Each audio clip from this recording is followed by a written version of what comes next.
تم میری زندگی سے، تم میرے دل میں آنے کا تمہیں کیا حق تھا؟ پاس آ کر دور جانے کا، جھلک دکھا کر چھپ جانے کا کھیل بہت بار کھیلا ہوگا۔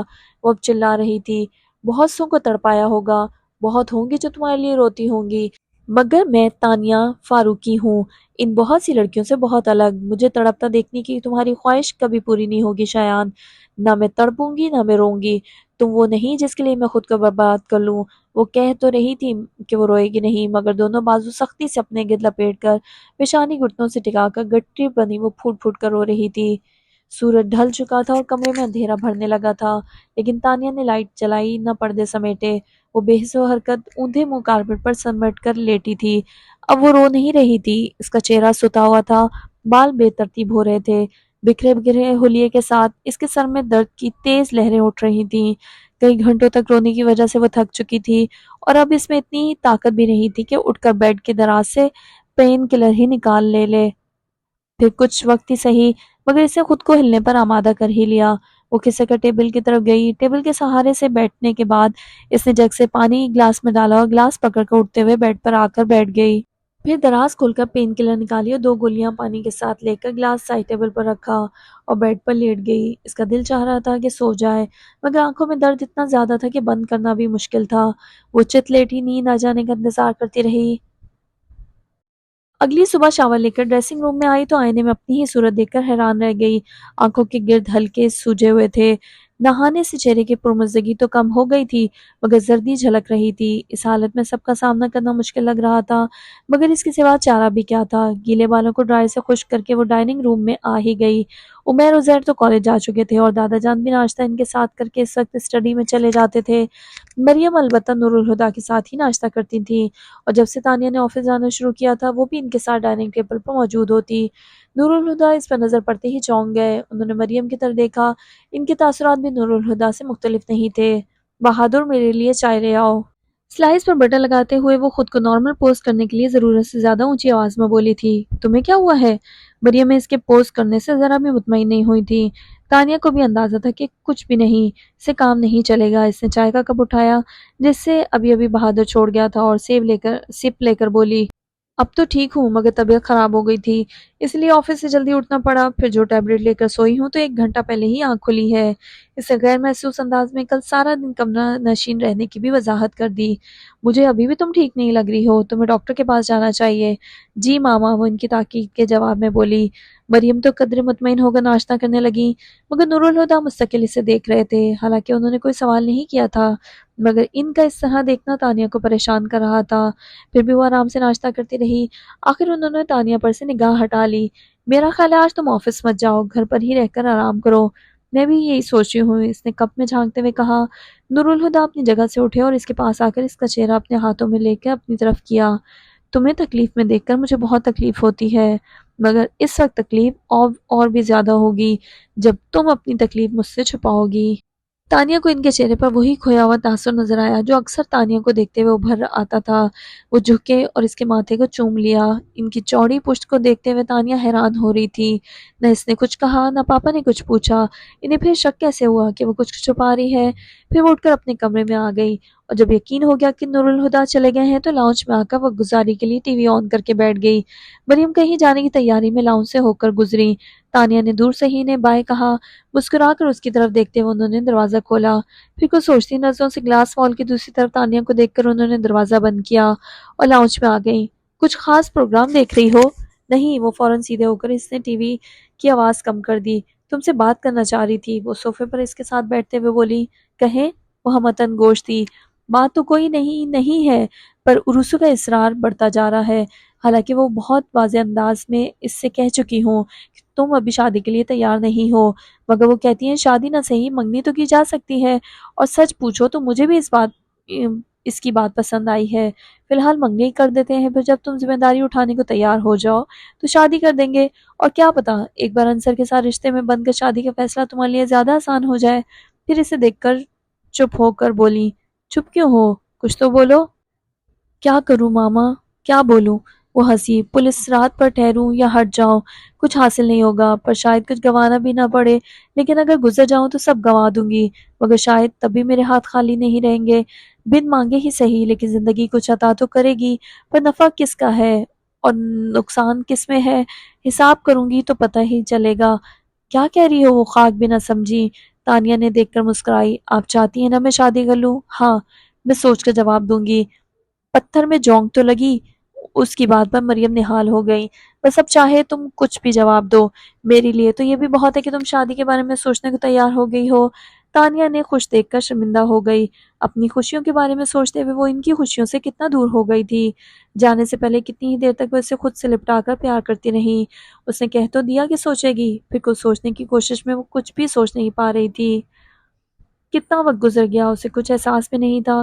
کسی نے اس کے ہاتھ پر ہاتھ رکھا تو وہ چونک کر مڑی اور اپنے برابر بیٹھے عمیر کو دیکھ کر اسے ایک بار پھر چونکنا پڑا۔ وہ یونیفارم بدل چکا تھا، جس کا مطلب تھا اسے کالج سے آئے کافی دیر ہو چکی تھی۔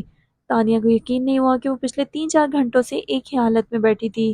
بیٹھے بٹھائے کھو جانے کی عادت یا دادا جان کی ہے یا پھر پاپا کی؟ آپ نے یہ عادت کب سے اپنا لی؟ اتنی دیر سے آپ کو آواز دے رہا ہوں مگر آپ ہیں کہ کچھ سنتی ہی نہیں۔ وہ میں کچھ سوچ رہی تھی، وہ اٹھتے ہوئے بولی۔ عزیر کہاں ہے؟ ڈائننگ ٹیبل پر آپ کا انتظار کر رہا ہے اور دادا جان بھی وہیں ہیں۔ چلو پھر۔ وہ ڈائننگ روم میں آ گئی۔ اسے بھوک نہیں تھی پر سب کا ساتھ دینے کو اس نے تھوڑے سے چاول پلیٹ میں نکال لیے۔ آپ ہی صبح بتا دیا ہوتا آپ چھٹی کرنے والی ہیں، میں بھی کالج نہیں جاتا۔ بہت اچھا کیا جو میں نے صبح نہیں بتایا، ورنہ بیکار کالج بنک کرتے۔ وہ عزیر کے تعصب سے بولنے پر بولی تو عمیر ہنسا۔ یوں بھی اس کے ساتھ پورا دن بتانا آسان نہیں، وہ تو میری ہی ہمت ہے جو اسے جھیل لیتا ہوں۔ دادا جان، تانیہ اور عمیر ہنسنے لگے تو وہ منہ بنا کر شکایتی انداز میں بولا، تم دونوں کیوں ہر وقت اسے چھیڑتے رہتے ہو؟ اس کی داد رسی میں دادا جان ذرا روب سے بولے تو عمیر جھٹ سے بولا، ہمیں چھیڑنے کی کیا ضرورت ہے، یہ پیدائشی چھڑا ہوا ہے، اور پھر تانیہ کے ساتھ مل کر ہنسنے لگا۔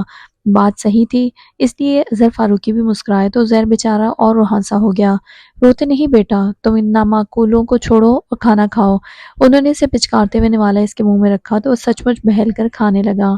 دیکھا، تم دونوں میں ایک عزیر ہی ہے جو سیدھا اور معصوم ہے، اور تم دونوں ہر وقت اس کی معصومیت کا مذاق اڑاتے ہو۔ عزیر نے یوں گردن کڑا کر دیکھا جیسے اظہر فاروقی نے اسے کوئی اعزاز بخشا ہو، اور اس کی اس حرکت پر وہ دونوں اور بھی ہنسنے لگے۔ وہ بھی ایک سہانی شام کا منظر تھا۔ گرم گھاس پر بھری ہوئی ٹرے تھامے وہ سہج سہج قدم اٹھاتی لان میں رکھی چیئرز کی طرف بڑھتی چلی جا رہی تھی، جن پر براجمان اظہر فاروقی اور نور الہدیٰ دنیا و ما فیہا سے بے خبر نہ جانے کن باتوں میں الجھے تھے۔ ان دونوں نے ہی اس کی آمد کو محسوس نہیں کیا تھا، بلکہ نور الہدیٰ تو اس وقت چونکے جب ٹرے رکھنے کے لیے جھکتے ہوئے اس کا کاسنی دوپٹہ شانے سے سرک کر گھٹنے پر رکھے ان کے ہاتھ پر آ پڑا۔ اس نے ایک ہاتھ سے دوپٹہ کندھے پر ڈالتے ہوئے دوسرے ہاتھ میں بڑا سا کپ اٹھا کر بابا جان کی طرف بڑھایا، مگر انہوں نے ہاتھ میں پکڑا اخبار ایک دم سے ہی اپنے سامنے پھیلا لیا۔ وہ سن سی ہو گئی۔ یہ ہو ہی نہیں سکتا تھا کہ اظہر فاروقی نے اسے اپنی طرف کب بڑھاتے نہ دیکھا ہو۔ نور الہدیٰ کو بھی ان کی یہ حرکت اچھی نہیں لگی تھی۔ وہ خود کو بولنے سے روک نہ پائے۔ بابا جان، وہ آپ کو کب پکڑا رہی ہے؟ اظہر فاروقی نے ذرا سا اخبار کا کونا نیچا کرتے ہوئے سرسری سے انداز میں کہا۔ ٹیبل پر رکھ دو نا بیٹا، اور پھر سے اخبار اپنے سامنے کیا۔ اس نے کپ ان کے سامنے رکھا اور اسی خاموشی سے کرسی پر بیٹھ گئی۔ اس کا چہرہ پتھر کی طرح بے جان تھا۔ ہر بار اپنے نظر انداز کیے جانے پر اس کی کیفیت اتنی ہی شدید ہو جایا کرتی تھی۔ نور الہدیٰ اس کی اس قدر حساسیت پر اکثر حیران اور کبھی کبھی تو پریشان ہو جاتے۔ اسے اس ٹرانس سے باہر لانے کے لیے نور الہدیٰ نے کپ اٹھا کر اس کے سامنے کیا اور اپنی عادت کے مطابق بشاشت سے بولے، کیا شام کی چائے پینا بھی چھوڑ دیا ہے؟ اس نے چونکتے ہوئے ان کی طرف دیکھا اور سادگی سے مسکراتے ہوئے ان کے ہاتھ سے کپ لے کر گھونٹ گھونٹ پینے لگی۔ گھر میں بیکار بیٹھ کر کیا کرو گی؟ تم یونیورسٹی میں ایڈمیشن کیوں نہیں لے لیتی؟ انہیں لگتا تھا اس کی حد سے بڑی ہوئی حساسیت کی وجہ تنہائی ہے۔ حالانکہ گھر میں بابا جان اور خود وہ موجود تھے، مگر نور الہدیٰ اپنی مصروفیت کی وجہ سے اسے ٹھیک سے ٹائم نہیں دے پاتے تھے، اور بابا جان گو کہ ریٹائرڈ تھے مگر الگ تھلگ رہنا پسند کرتے تھے۔ انہوں نے سوچا یونیورسٹی جانے سے اس کی تنہائی ختم ہو جائے گی اور پھر شاید اس کی جذباتیت بھی ختم ہو جائے گی، مگر اس نے فوراً ہی ان کے خیال کو مسترد کر دیا۔ بی اے کر لیا کافی ہے، مجھے آگے نہیں پڑھنا۔ یہ کیا بات ہوئی؟ وہ ٹوک کر بولے۔ بس۔ کچھ سمجھ نہیں آیا تو اس نے کندھے اچکا دیے۔ بس کیا؟ وہ کبھی کبھار ہی بڑے پن کا روب جھاڑتے تھے، اور جب ایسا کرتے بڑے آرام سے مروب ہو جاتی تھی، جیسے ابھی ہو گئی تھی۔ وہ اسی لہجے میں بولے، میرا خیال ہے ایڈمیشن تو اوپن ہو چکے ہوں گے، میں کسی دن فارم لے آؤں گا، تم بس فل کر دینا۔ مگر ہادی بھائی، مجھے آگے نہیں پڑھنا، منمنائی۔ کیوں؟ ان کا انداز ہنوز وہی تھا۔ مجھے کورس کی کتابیں اچھی نہیں لگتیں، بڑا معصوم سا انداز تھا۔ نور الہدیٰ مسکرا دیے۔ پھر کیا اچھا لگتا ہے بتاؤں؟ وہ اسی بھول پن سے جوش میں بولی۔ پھر ان کے جواب کا انتظار کیے بغیر شروع ہو گئی۔ اس نے سر اٹھا کر دور تک پھیلے آسمان کو دیکھا اور کہا، مجھے آسمان کو دیکھنا اچھا لگتا ہے، اس میں اڑتے بادل اور پرندوں کی چہکار، سورج کی کرنیں اور چاند کی چاندنی، پھول، تتلی، خوشبو، صحرا میں بہتی ہوا کی آواز، سمندر کی لہریں، سردیوں کا موسم۔ بولتے بولتے وہ اچانک ہنس پڑی۔ پھر انہیں دیکھ کر بولی، ہادی بھائی مجھے زندگی اچھی لگتی ہے۔ وہ ہنس پڑے، مگر وہ ایک دم سے چپ ہو کر کچھ سوچنے لگی تھی۔ پھر اس نے کپ ٹیبل پر رکھا اور اپنی جگہ سے اٹھ کر گھاس پر بابا جان کے قدموں میں بیٹھ گئی، جو لا تعلق سے اخبار میں گم تھے۔ انہیں متوجہ کرنے کے لیے اس نے اپنے ہاتھ اظہر فاروقی کے گھٹنے پر رکھ دیے۔ انہوں نے اخبار ہٹا کے اسے دیکھا۔ بابا جان، آرٹس کونسل میں نو آموز مصوروں کی پینٹنگز کی نمائش ہو رہی ہے، میں نے بھی اپنا نام دیا تھا اور پتہ ہے میرا سلیکشن بھی ہو گیا ہے۔ 17 دسمبر سے 3 دن کی نمائش ہے، آپ آئیں گے نا؟ جوش میں بولتے آخر میں اس کا لہجہ منت بھرا ہو گیا تھا۔ تم جانتی ہو بھیڑ بھاڑ والی جگہوں پر جانا مجھے پسند نہیں۔ انہوں نے مکمل انکار نہیں کیا تھا، اسی سے حوصلہ پکڑ کر وہ بولی، مگر تھوڑی دیر کو تو جا سکتے ہیں نا بابا جان؟ یہ میری پہلی ایگزیبیشن ہے، اس بہانے آپ میری پینٹنگز بھی دیکھ لیں گے۔ جانتے ہیں اس بار میں نے اسٹل لائف اور لینڈ اسکیپنگ کے علاوہ سی اسکیپس بھی بنائے ہیں، اور کیلیگرافی تو میں نے پہلی بار ہی کی ہے۔ پچھلے مہینوں میں نے اتنے سارے نئے کینوس بنا لیے ہیں اور آپ نے ابھی تک کوئی بھی نہیں دیکھا۔ اگر دکھانا مقصود ہے تو آج ہی ایک نشست تمہارے کمرے میں رکھ لیتے ہیں، لیکن میں ایگزیبیشن میں نہیں آ پاؤں گا۔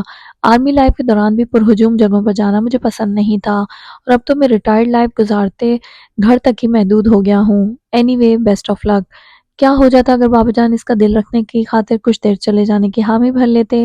نور الہدیٰ نے تعصب سے سوچ کر اسے دیکھا۔ اس نے اپنی آنکھیں جھکا رکھی تھی، پھر بھی اس کی پلکوں پر لرز سے آنسو نور الہدیٰ کو صاف نظر آئے تھے۔ نور الہدیٰ بے چین ہو کر اٹھے اور اس کے پاس والی چیئر پر بیٹھ کر ٹیبل پر رکھے اس کے ہاتھ پر اپنا ہاتھ رکھ دیا، اور کچھ کہنا ہی چاہتے تھے کہ اس نے آہستگی سے اپنا ہاتھ ان کے ہاتھ کے نیچے سے نکالا اور اٹھ کر یوں ہی رخ پھیرے اندر کی طرف بڑھ گئی۔ جوتوں سمیت بیڈ پر چت لیٹے نور الہدیٰ کو اپنی کن پٹیوں پر نمی کا احساس ہوا تھا۔ اٹھ بیٹھے، اپنے چہرے پر سے آنسوؤں کو صاف کر کے ہاتھ اپنی آنکھوں کے سامنے کیا اور پوروں پر ٹھہری نمی کو دیکھنے لگے۔ جو آج تم یہاں ہوتی تو دیکھتی کہ جو آنسو تمہاری آنکھوں سے نہ بہہ سکے وہ 27 سالوں سے میرا چہرہ بھگو رہے ہیں۔